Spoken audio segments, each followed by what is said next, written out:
सांगत फिरतात.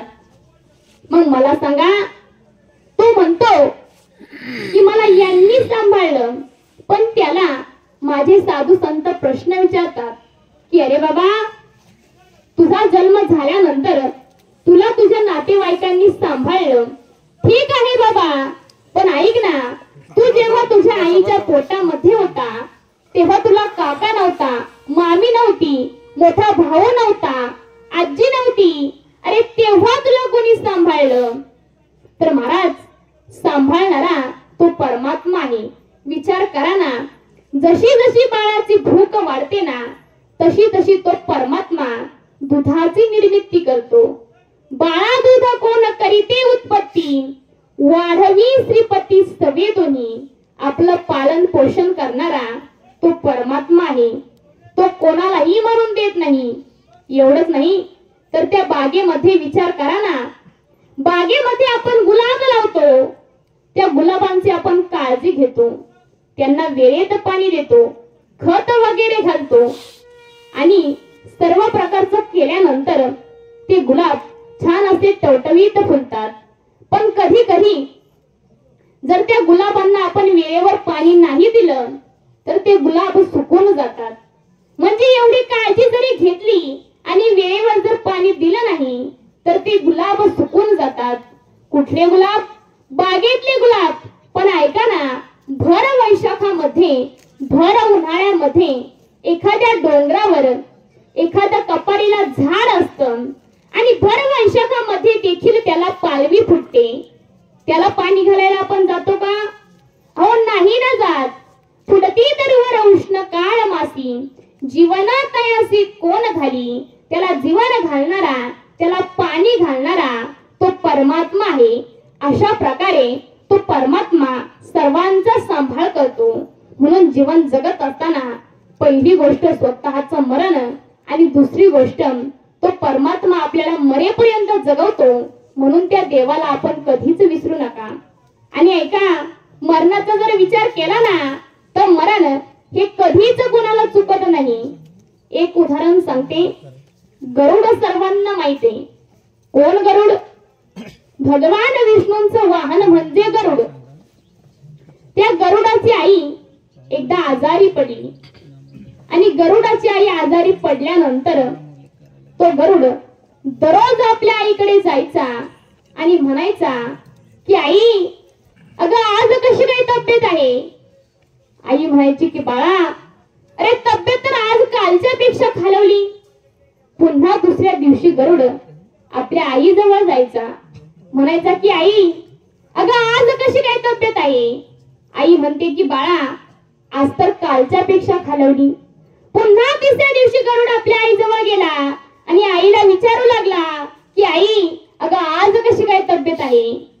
आई म्हणते की बाळा, अरे तब्येत तर आज कालच्या पेक्षा खालवली, पण बाळा, तू यायच्या अगोदर एक काळ्या वर्णाचा, अतिशय शूद्र दिसणारा, कुरूप दिसणारा एक यमधर्म, एक माणूस येऊन गेला आणि तो माझ्या जवळ आला. माझ्या जवळ आल्यानंतर तो माझ्याकडे बघून हसला आणि निघून गेला. हे ऐकल्यानंतर त्या गरुडाला वाटलं की नक्कीच हा यमदूत असला पाहिजे, यमधर्म असला पाहिजे आणि हा माझ्या आईला बघून गेलेला आहे. पण ऐका, या पठ्याला देखील गरुड म्हणतात. शेवटी भगवंतासोबत वशिला आहे. त्या गरुडानं काय केलं महाराज? आपल्या आईला उचललं, पाठीवरती घेतलं आणि रात्रभर 120च्या स्पीडने प्रवास करून तो गरुड हिमालयाच्या पायथ्याशी आला.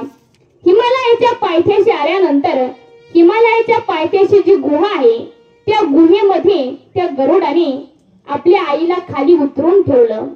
खाली उतरून ठेवल्यानंतर गरुडाने जसं मागे बघितलं तर तो यमदूत हजर.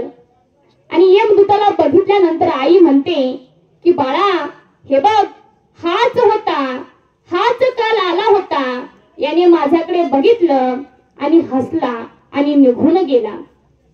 गरुड त्या यमदूताला म्हणतो की का हो, तुम्ही काल आला होता का? तो यमधर्म म्हणतो की हो, आलो होतो. तुम्ही माझ्या आईकडे बघून हसले यमधर्म म्हणतो की मी आलो होतो, मी हसलो देखील, पण मी तुमच्या आईकडे बघून हसलो नाही. गरुड म्हणतो मग तुम्ही कुणाकडे बघून हसले? तेव्हा तो यमधर्म म्हणतो की मी तुमच्या आईला हसलो नाही, तर मी त्या चित्रगुप्ताच्या लिखाणाला हसलो. त्याने असं लिहिलं होतं की तुमच्या आईचा मृत्यू हा पहाटे हिमालयाच्या पायथ्याची जी गुहा आहे त्या ठिकाणी होणार आहे. आणि मी काल तुमच्या आईला बघून गेलो, काल तुमची आई तिकडे होती. मी विचार केला की ही म्हातारी खूप म्हातारी झालेली आहे आणि ती रात्रभरामध्ये या हिमालयाच्या पायथ्याशी येऊच शकत नाही, असा विचार मी केला आणि त्या चित्रगुप्ताच्या लिखाणाला मी हसलो. पण पहा ना, तुम्ही तुमची म्हातारी घरपोच केली. मग विचार करा महाराज, प्रत्यक्ष तो गरुड भगवंताचं वाहन आहे, इतका त्याचा वशीला आहे, इतका वशीला देखील असून सुद्धा त्याला त्याच्या आईचं मरण चुकवता आलं का? अहो नाही ना. म्हणून मरण ही अशी गोष्ट आहे जी कुणालाही चुकत नाही. अगदी त्याचप्रमाणे आपल्यामध्ये असणाऱ्या आपल्या आई कैलासवासी सीताबाई जावळे या आई देखील आपल्यातून निघून गेल्या. आज 10 दिवस झाले आणि 10 दिवस झाल्यामुळे आज आपण त्यांचा 11 दिवस झाले आणि आज आपण त्यांचा दशक्रिया विधी साजरा करतो. मग महाराज, दशक्रिया विधी आपण केला पाहिजे. एवढंच नाही तर 13वा केला पाहिजे, वर्ष श्राद्ध केलं पाहिजे. आणि हे का केलं पाहिजे? तर या मागचं कारण असं आहे, तुम्ही पहा, जेव्हा माणूस मरतो आणि माणूस मेल्यानंतर 10 दिवस तो आत्मा त्याच्या घरामध्येच असतो. त्या आत्म्याला अतिवाहक शरीर प्राप्त होतं आणि 10 दिवस तो आत्मा त्या घरामध्येच असतो. आणि जेव्हा आपण दशक्रिया विधी करतो ना, दशक्रिया विधी केल्यानंतर त्या आत्म्याचा प्रवास सुरू होतो आणि हा प्रवास 1 वर्षाचा असतो. आणि आपण जेव्हा दशक्रिया करतो, 13वे करतो, या दशक्रिया आणि 13वेच्या वेळेला आपण अन्नदान करतो आणि अन्नदान करतो, प्रवचन कीर्तन करतो.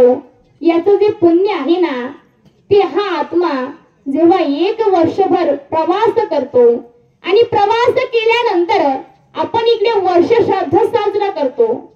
आणि हा वर्ष श्राद्ध सर्वांनी केला पाहिजे. का? कारण या वर्ष श्राद्धाला आपण जे नामस्मरण करतो, अन्नदान करतो, याचं जे पुण्य आहे ना, हे पुण्य त्या आत्म्याला आपण देत असतो. कारण 1 वर्षांनी प्रवास केल्यानंतर तो आत्मा स्वर्ग आणि नरकाच्या उंबरठ्यावर असतो. आणि त्या स्वर्ग आणि नरकाच्या उंबरठ्यावर असताना त्याला जेव्हा पुण्य कमी पडतं ना, इकडे आपण पुण्य करतो, ते पुण्य आपण त्या आत्म्याला देत असतो आणि त्या पुण्याने नक्कीच त्या आत्म्याला स्वर्गाची देखील प्राप्ती होऊ शकते. म्हणून दशक्रिया, 5.5 महिने, वर्ष श्राद्ध, 13वे, ह्या सर्व गोष्टी आपण केल्या पाहिजेत. अगदी याचप्रमाणे आपल्यातून एक आई गेली. महाराज, या आईचा जर विचार केला ना, तर पतीच्या निधनानंतर या आईने आपल्या 5 मुलांचा सांभाळ केला. विचार करा ना, या माऊलीसारखी आई होणे नाही, अशी आई खरंच होणे नाही. आईचा जर विचार केला तर आई आपल्याला चालायला शिकवते, बोलायला शिकवते, सर्व प्रकारचे संस्कार ही आई आपल्यावर करत असते. आणि महाराज, या जगामध्ये आपल्यावरती निस्वार्थ प्रेम करणारी ती फक्त आणि फक्त आईच आहे. महाराज म्हणतात ना, लेकुराचे हित, लेकुराचे हित, लेकुराचे हित, लेकुराचे हित, वाहे माऊन लेचे चित्तन, वाहे माऊन लेचे चित्तन, ऐसी कळवळ राची जा